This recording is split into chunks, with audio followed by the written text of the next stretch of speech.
Lo que yo recuerdo era una familia de clase media, mi niñez, ¿no? Mi padre era empleado de Bungibor, muy empleado de Bungibor, tenía una subjetividad de empleado. Me acuerdo que un día dijo, me recibió el señor Hirsch, que era el dueño de Bungibor. Mi padre era un hombre al que, por muchas circunstancias de la vida, yo lo valoro más al final de mi vida. Recapacito que, por ejemplo, él me llevó al deporte, que era su fuerte de entrada. Y yo aprendí mucho del deporte en la vida. Por ejemplo, la consistencia de la regularidad constante del entrenamiento. Entonces yo soy un tipo tremendamente regular. A mí nada me sale de casualidad. Y otra cosa que heredé de papá es que papá era un hombre muy inquieto por la política. No pensaba lo mismo, pero mi padre fue antiperonista de los bravos, de los que tiraba bombas. Estuvo preso 7 meses en Devoto y después lo agarraron de vuelta y se escapó a Paraguay. Cuando fue a Paraguay, cada vez que Perón iba a verlo a Stroessner, la policía argentina venía a mi casa y lo agarraba a papá y lo hacía desaparecer. Pero otra connotación de desaparecer, lo hacía desaparecer ante el peligro de que había un solo terrorista liberal en Asunción. Y cuando no estaba mi padre, un día vino el inspector Racana, me acuerdo, y le dijo a mi madre, que la conocía socialmente, le dijo, bueno, mira, Celina, si no es por otro, no importa, vamos a buscarlo al Colegio San José, al pibe Quique, a tu hermano, a tu hijo. Es decir, era dura la situación.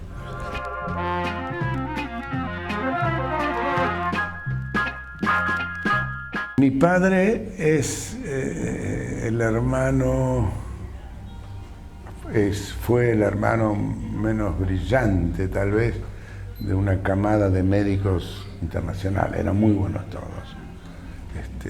La familia Pavlovsky son muy buenos médicos, aún en esta generación. Y yo siento que algunos se ríen cuando lo digo, pero es así. Es una familia comparativa. Que si vos le decís, el que es muy bueno boxeador es tal, te decís, pero Dempsey era mejor. Siempre están comparando y uno tiene la imagen de que yo me he creado en una familia ideológica donde el que no era campeón o el que era normal era perdedor. Una cosa muy norteamericana. Es decir, vos tenías que ser. Tal es así que yo le he visto a mamá sufrir porque a mí me preguntaban mucho, Paulo, ¿qué a vos que sos de Tito, de Alejandro, de Alfredo? Papá no lo reconocía la mayoría. Hasta que mamá se puso muy contenta cuando me decían, vos que sos del nadador, o vos ya más adelante que sos del psicoanalista.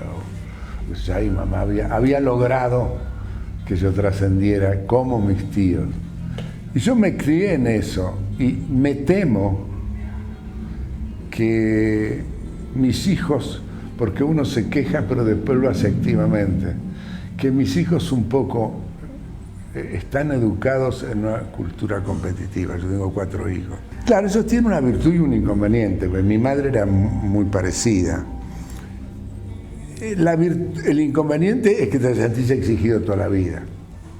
La ventaja es que sos riguroso con uno mismo, estudioso. Yo me recibí de médico a los 22 años.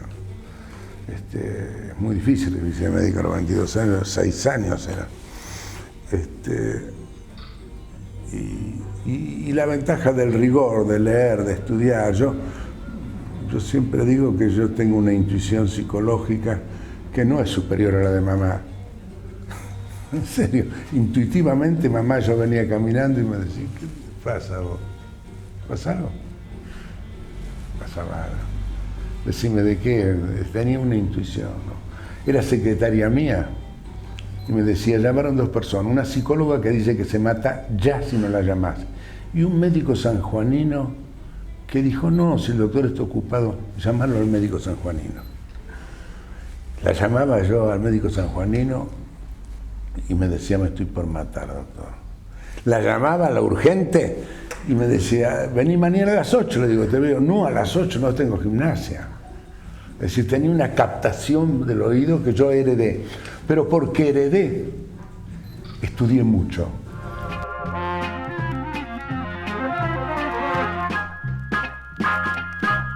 Sí, fue por casualidad porque un grupo de primos, los Migliore, me llamó para hacer teatro, una comedia de teatro, llamada Tovarish, una comedia de Jacques Deval.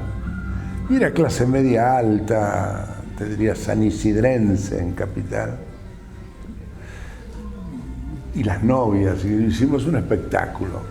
Ahora, cuando yo entré al escenario, sentí algo raro, algo como que me trascendía a mí. Yo estaba en 5º año de medicina.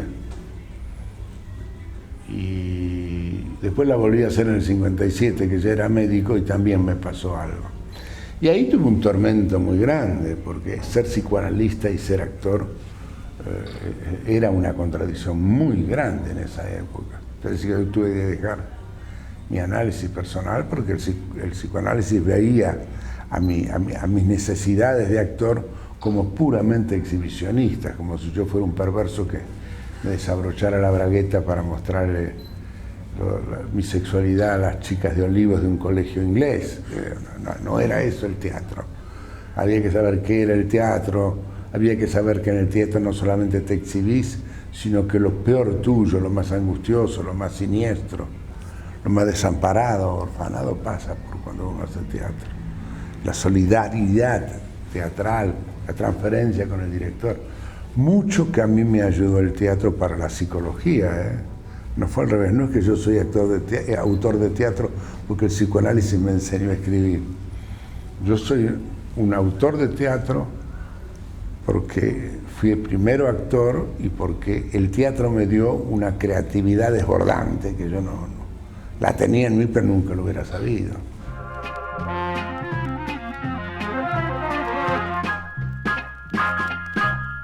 Mi primera producción está muy ligada al teatro de vanguardia europeo.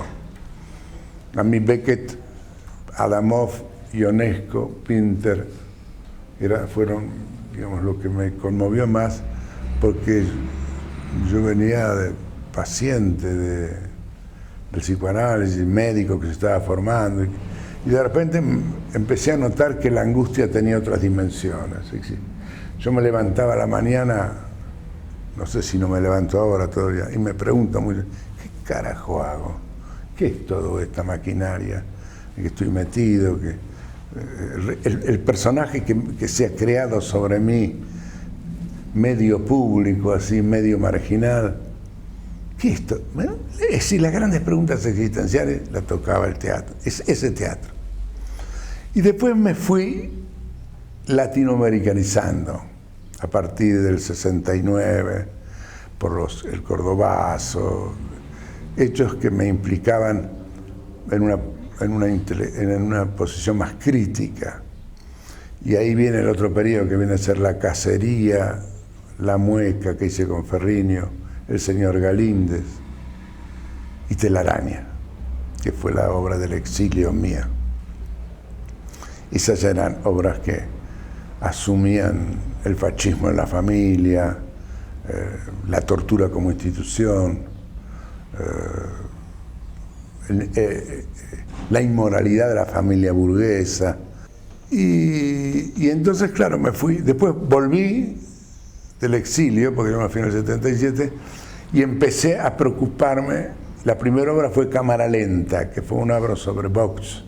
Hice con Carlos Carela, un gran actor y gran compañero. Y después sí, empezó todo el ciclo Potestad, Paso de Dos, Pablo, que fueron las obras más dedicadas a la represión. Entonces, quise decir, Paso de Dos era la historia de un torturador con la torturada. Que ellos habían descubierto que tenían una relación sexual infinitamente terrible en la tortura. Cuando él se enamoró y la quiso sacar, impotencia total. No servía para tener un camisón en Quilmes. Lo que excitaba a los dos era la sangre, el grito, el dolor. Es una obra que se dio en Alemania, se dio en muchos lados de Europa, pero en Alemania me acuerdo que en la televisión me dijo un tipo, pero qué barbaridad lo que hacen ustedes. Yo le digo, si nosotros lo aprendimos de ustedes. ¿Quién me va a hablar de barbaridades? Lo que pasa es que usted lo ve dramáticamente en una obra de teatro, pero por lo que yo he leído, tienen para hablar. Después vino otra etapa que es Los Globos Rojos, que ya toma el tema de la resistencia cultural. Galíndez se hizo en cine, la hizo Kuhn, con Banderas. La primera película que hizo Banderas la hizo de torturador joven de Galíndez. Yo lo vi en el 84, vino acá como un pibe que no sabía nada en el 84.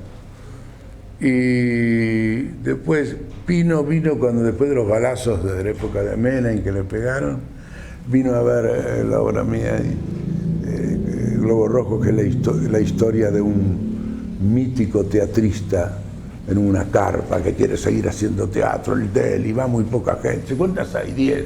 Pero vendida, decime vendida. 3. Dale, la hacemos para 3. El típico mito Aschini, Pedro Aschini, que yo lo heredé mucho cuando estudié teatro. Y lo mejor que me dio el teatro a mí es la ética de ese conjunto y de otros que estar al lado de Oscar Ferriño, por ejemplo, estar al lado de Jaime Kogan. Y después viene sí, la época de la resistencia cultural. Después es una obra que parece sacada de contexto, pero no es. Que es la idea que tengo, que se llama Poroto, que es la idea que tengo yo, que la dimos en lo del teatro de Brigi, que dirigió Brigi, sobre que estamos demasiado, que en realidad la solución es tener burbujas de incomunicación. Porque si nos comunicamos demasiado nos perdemos. Que hay que crear como si no burbujas de incomunicación y una dosis. Y entonces existe un personaje que es Poroto que está hablando con vos y de repente se va. Hasta lograr, se va porque siente que se empieza a intoxicar. Que hasta un punto sí, pero más no. Entonces es un personaje que huye todo el tiempo. Algunos me decían, es un fóbico. No, no es psicopatológico, es una nueva manera de hacer política, huir a tiempo. Él al final consigue un lugar en Groenlandia, una tribu. No hay sillas en las reuniones, para que uno pueda irse sin problema.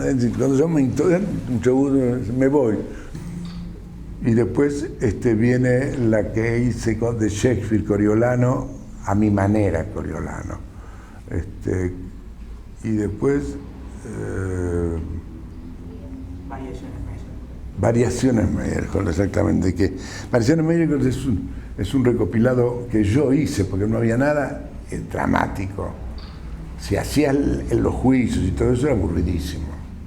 Entonces yo me preocupé de buscar del personaje qué coincidía yo, qué podía decir como mío, y hice una cosa bastante interesante. Anteayer me lo pidieron de Corea del Sur, Variaciones Meyerhold. Se pudo ver por Canadá, aparte. Sí, se pudo ver por Canadá. Es una obra que he hecho con mucho entusiasmo.